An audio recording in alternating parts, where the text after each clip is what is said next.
Las emergencias, generalmente en el ámbito del derecho público, se estudian dentro del estado de necesidad. Por ejemplo, una guerra crea un estado de necesidad y para hacerle frente al estado de necesidad existen dos doctrinas, existen dos criterios. Uno, el que se denomina el criterio absoluto o doctrina absoluta, y el otro, criterio relativo o doctrina relativa. ¿Qué dice el primero?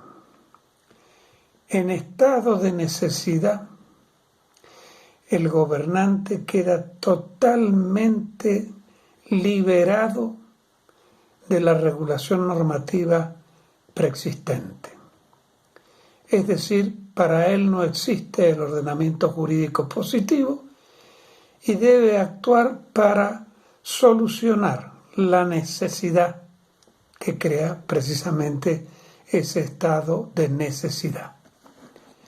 La doctrina relativa dice que en caso de un estado de necesidad, por ejemplo, el órgano legislativo deliberativo puede delegar en el órgano ejecutivo todo lo que estime menester para resolver ese estado de necesidad. Bueno, en nuestro sistema está prevista la emergencia dentro de la Constitución Nacional. Pero un detallón. ¿Cuáles son las emergencias que prevé la Constitución Nacional? La conmoción interior, el ataque exterior y la guerra. Y como remedio para esas emergencias, solo el estado de sitio.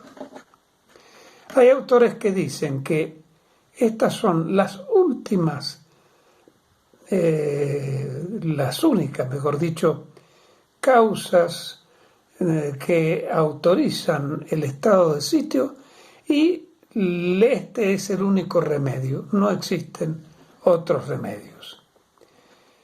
Pero la jurisprudencia ha entendido que al margen de estas causas, conmoción interior, ataque exterior, desórdenes internos, conmoción interior y la guerra, pues existen otras emergencias. Por ejemplo, la emergencia económica, por ejemplo, la emergencia sanitaria.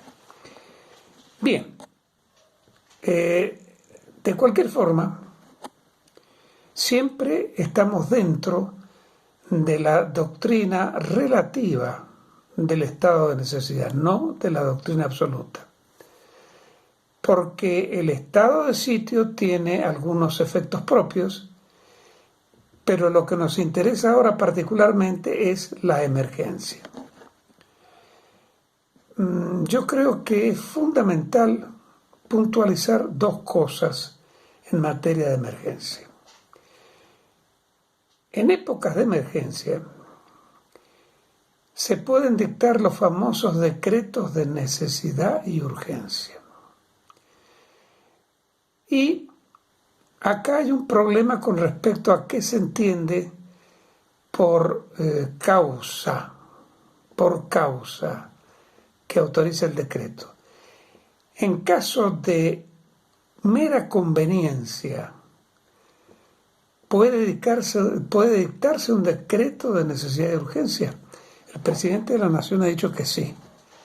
Yo creo que no, porque el artículo 99, inciso tercero de la Constitución Nacional es muy claro, no habla de conveniencia, como ha dicho el presidente de la República. Dice el artículo 93 que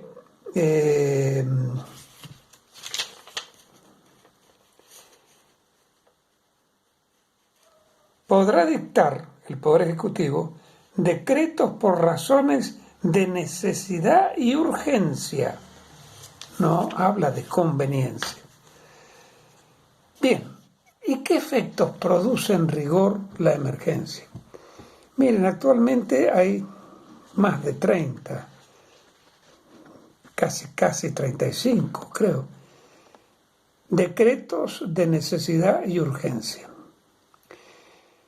Hay que respetar el principio de que, conforme lo tiene dicho la jurisprudencia de la Corte Suprema de Justicia de la Nación, la emergencia no otorga a ninguno de los órganos del poder ninguna competencia al margen de la que ya tiene otorgada por la normativa vigente. Es decir, no tiene el presidente de la República más atribuciones que las que le confiere la Constitución. Lo que ocurre es que algo que puede ser irrazonable en épocas de normalidad puede ser razonable en épocas de anormalidad. En este momento, por ejemplo, se está discutiendo si se puede sacar o no a los niños de sus hogares, de sus casas, 1 hora por día. Bueno, en épocas de normalidad, esto, prohibir que los niños salgan, sería, en la forma como se prevé, sería realmente una irrazonabilidad, sería una inconstitucionalidad, sería una arbitrariedad. Pero eso en tiempos de normalidad. En tiempos de anormalidad, como los que estamos viviendo, entonces esto que parece irrazonable pasa a considerarse como razonable, para evitar el contagio de los niños y para evitar que los niños contagien a otras personas. Entonces, debe quedar clarísimo que si bien la emergencia en principio no supone la ampliación de la competencia de los poderes del Estado, determina que el límite jurídico de la razonabilidad pueda legitimar medidas que, en situaciones de normalidad, aparecerían como irrazonables.